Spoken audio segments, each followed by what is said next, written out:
Você já se imaginou fazendo um exercício de pilates suspenso em argolas e tecidos acrobáticos? Isso é possível na modalidade de pilates acrobático. Nela, o praticante se desafia utilizando o menor apoio possível do corpo nos equipamentos. Dentro das inúmeras coisas que a gente usa no acrobático, como o colúmpio, as liras, as argolas acrobáticas, o tecido acrobático, a gente consegue implementar a base do Pilates, que são os princípios do Pilates, dentro da modalidade dos tecidos acrobáticos, da lira, dos colúmpios. E a gente foi uma forma de trazer algo novo e desafiador para os nossos alunos. O Pilates acrobático treina equilíbrio, coordenação e força. Para a realização dos exercícios é necessário força e flexibilidade, além de uma boa resistência muscular para a sequência de repetições. O Pilates ele é um só, independente do local e do aparelho que você esteja utilizando, porque a gente tem os princípios básicos, como contração, respiração, fluidez.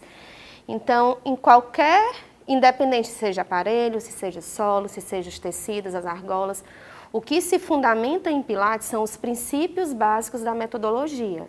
Então, a diferença realmente é o feeling do aluno, é o que o aluno precisa. Se eu tenho um aluno que ele tem condições de ir para o exercício mais avançado e uma base instável, eu posso levar ele para o tecido acrobático.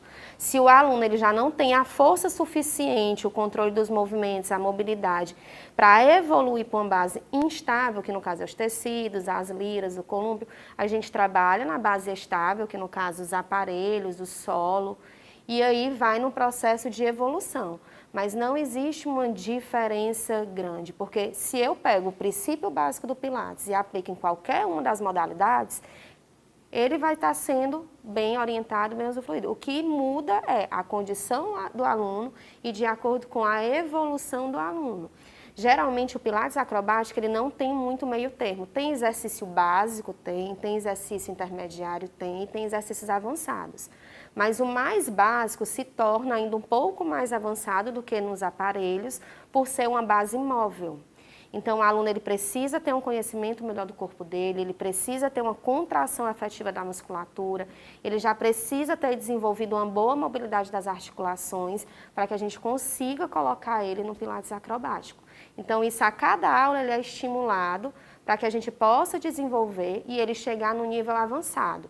O que são os níveis avançados? São exercícios pêndulos, onde ele perde o contato com o chão, onde ele usa membro superior para segurar toda a carga do corpo dele, onde ele vai fazer exercícios de invertida, que é ficar de ponta cabeça, que necessita de um grau de consciência corporal, de controle de força muscular, para ele se manter na postura. Então, é um degrau. A gente começa também nos básicos, mas os básicos que já é um pouco mais avançado do que os aparelhos, e de acordo com o que o corpo dele vai respondendo, a gente vai diminuindo a base e vai fazendo a dificuldade aumentar a cada aula. Além de ser uma atividade desafiadora e estimulante para o praticante, o Pilates acrobático é uma modalidade com muitos benefícios. Primeiro de tudo, desenvolve força fora do normal, porque para eu ficar em cima de um tecido, eu preciso contrair todos os músculos do meu corpo.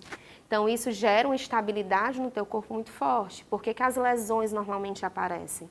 Por falta de mobilidade e por falta do controle da musculatura e ativação.